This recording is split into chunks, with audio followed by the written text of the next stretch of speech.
오늘 니온게이자이 신문 기사가 일본에서 큰 반응을 보이고 있습니다. 29일 니온게이자이 신문은 한국의 신속한 재난지원금 지급 방식과 비결 등을 상세하게 설명하면서 많은 문제를 일으키고 있는 일본과 비교했습니다.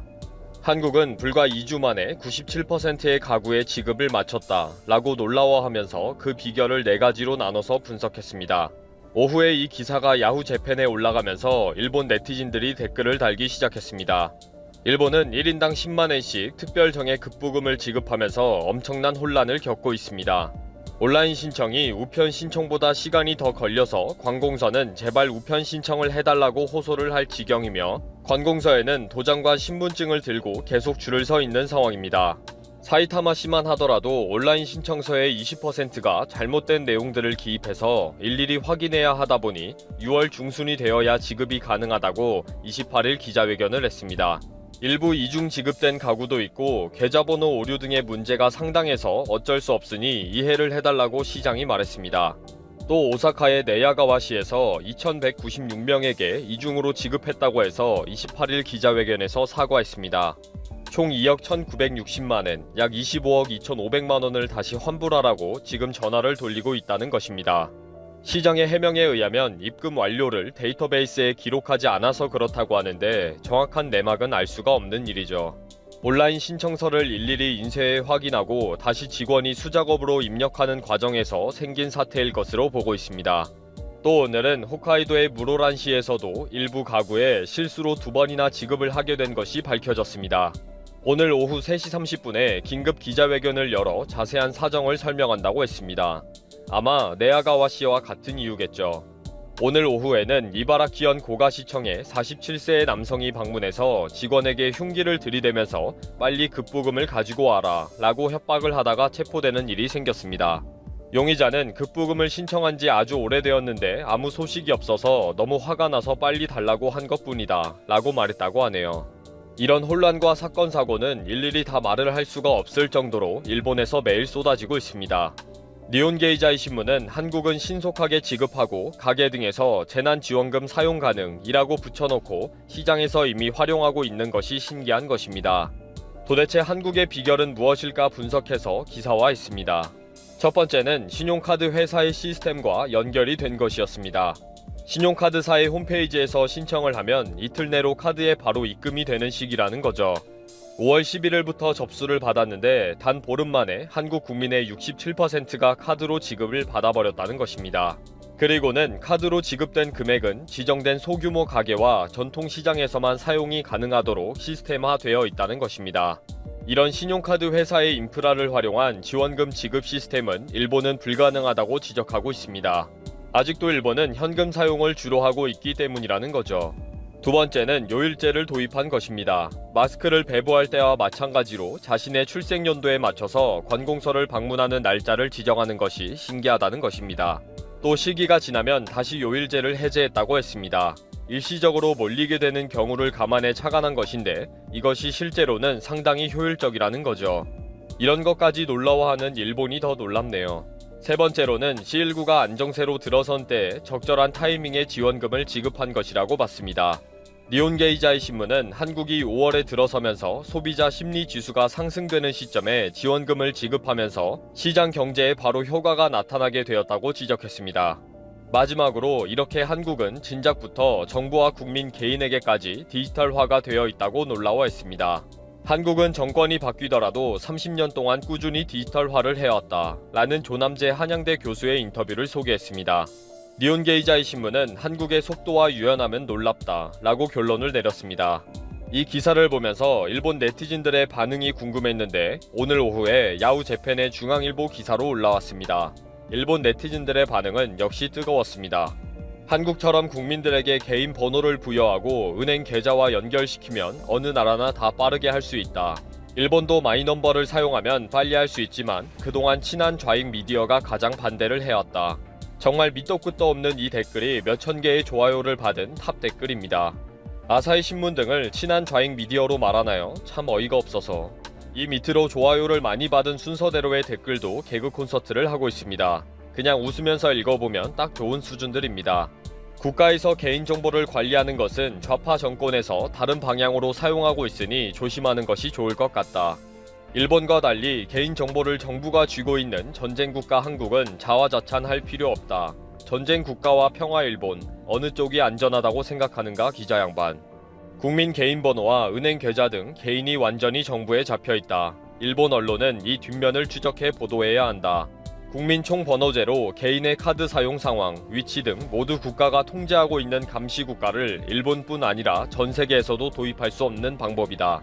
한국의 기부금 신청은 수령 희망과 기부 희망 화면을 갖게 만들어서 잘못 기부하게 하는 국가의 사기극이 폭로된 상황이다. 국가 재정이 상당히 어렵다는 증거지. 니혼게이자이 신문의 분석 기사도 대단한 용기를 낸 것이고, 일본이 이번 기회에 한국을 따라하면서 새로운 변화의 계기로 만들자고 외치는 것을 보기도 합니다. 그러나 아무리 바르고 정확한 사실을 이야기해도 엉뚱한 소리나 억지를 부리는 것을 보면 일본에는 희망이 없구나 라고 보이기도 합니다. 정말 정신 못 차리는 사람들이 너무 많네요. 63%. 최근 일본의 수도 도쿄에서 진단을 받은 일본인들의 양성 판정률입니다. 즉 100명이 검사를 받으면 63명이 확진 판정이 나오고 있는 할 말을 잃게 만드는 통계 수치죠. 한국의 확진 판정률은 1에서 2%대에 머물고 있는 것을 고려한다면 얼마나 심각한지 감이 오실 겁니다. 지난 2월 미국과 일본의 확진자 수가 200명도 채 나오지 않았을 당시 한국의 확진자 수는 1766명. 이 수치만 보고 일본을 비롯해 베트남 등의 국가들이 한국과의 하늘길을 빛의 속도로 막아버렸죠. 자, 그런데 자세히 보시면 당시에도 미국이 시행한 검사 건수는 445건에 불과했고 일본은 1890건의 검사만 시행한 반면 한국은 6만 5천 번에 육박하는 검사를 실시했습니다. 부산광역시 의회의 포스터에서 주장하는 것처럼 한국이 압도적인 규모의 검사로 확진자를 빨리 찾아냈던 것일 뿐 한국 내 확진자 수가 많은 편이 결코 아니었던 것이 최근 들어 확실히 증명되고 있습니다. 자, 그런데 CNN이 이렇게 도쿄가 제2의 뉴욕이 될 것이라 경고하고 있는 것은 단순히 일본 내 확진 판정률이 63%에 육박하고 있기 때문만이 아닙니다. 전 세계 언론들은 이번 사태에 대한 각 나라 정부의 대응 중에서 일본 정부를 최악으로 평가하고 있습니다. CNN이 일본 정부의 충격적인 조치에 대해 최근 이렇게 폭로했는데요. CNN의 보도에 따르면 오사카 시장은 여성은 쇼핑하는데 오래 걸리기 때문에 이번 사태 동안 남성들이 쇼핑을 해야 한다 라며 일본 여성들은 가게에서 느릿느릿 쇼핑을 하기 때문에 대신 빠르게 쇼핑하는 남성이 대신해야 한다는 충격적인 발언을 해 논란이 되고 있습니다.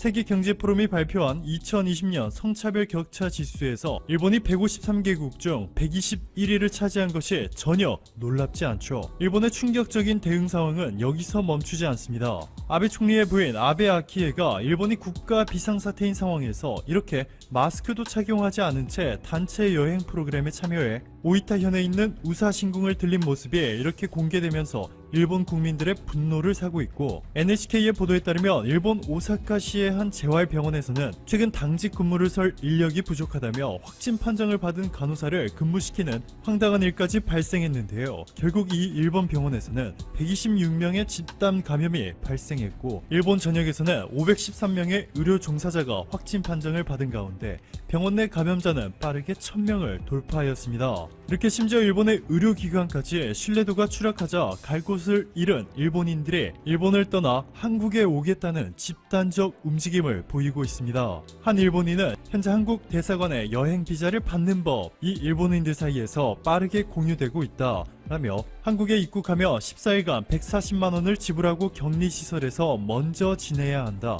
관광 비자로 한국에 가도 격리시설에 격리돼도 괜찮나? 라고 말하고 있습니다. 즉 140만원의 사비를 지불하고 격리시설에서 2주간 격리되더라도 안전한 한국에서 체류하고 싶다는 집단적 움직임인데요. 이들은 일본 나리타 공항에 만들어진 임시 격리시설과 한국의 시설을 비교하기도 했는데 일본이 도쿄올림픽을 위해 골판지 침대를 만들어 전 세계 선수들에게 제공한다 발표했을 때 엄청난 비난을 받은 것 기억하실 겁니다. 이번에도 또 골판지가 나왔습니다. 일본 네티즌들이 일본 나리타 공항의 임시 격리시설을 이렇게 공개했는데요. 아베 내각의 골판지에 대한 집착이 정말 대단하죠. 심지어 골판지 침대의 간격이 2m도 채 되지 않게 촘촘하게 배열된 이 충격적인 모습이 공개되자 전 세계 네티즌들은 이쯤 되면 일본이 막 나가자는 거야 뭐야? 라며 일본 정부의 조치를 강도 높게 비판했습니다. 반면 한국의 격리시설에 대한 평가는 전 세계적으로 극찬을 받고 있는 가운데 SNS 팔로워 수 160만 명을 보유한 인플루언서, 베를린을 기반으로 활동 중인 세계적인 DJ 패기구에 의해 자세히 공개되면서 뜨거운 관심을 받고 있습니다. 패기구는 포브스가 선정한 아시아에서 가장 영향력 있는 30인으로 선정될 정도로 영향력이 상당한데요. 한국에서 격리된 패기구는 한국은 Another Rebel 이라며 14일 동안 격리하는데 모든 사람에게 음식과 음료, 마스크, 비누, 손소독제, 비타민을 주거든 이라며 한국의 격리시설에 대한 극찬을 아끼지 않았습니다. 결국 이례적인 수준의 위기를 느낀 일본 지자체는 정치적인 이유로 한국의 도움을 요청하지 못하고 있는 아베 내각과 반대의 길을 택했습니다.